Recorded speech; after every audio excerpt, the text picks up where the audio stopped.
আসসালামু আলাইকুম। ফুটন্ত শাপলা আর সুন্দর ভবিষ্যতের মুখ তারাই দেখতে পায় যারা ভোরবেলা ঘুম থেকে জাগতে পারে।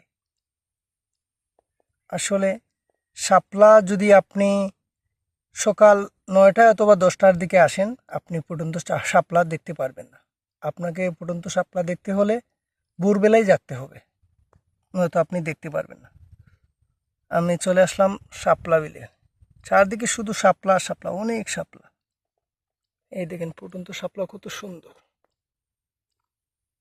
মাশাআল্লাহ মাশাআল্লাহ, কত সুন্দর ফুল।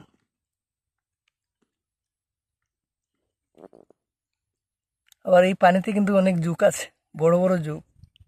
আমি তাড়াতাড়ি উঠে যাব পানি থেকে, নয়তো তোমাকে জুক কামড় দিবে।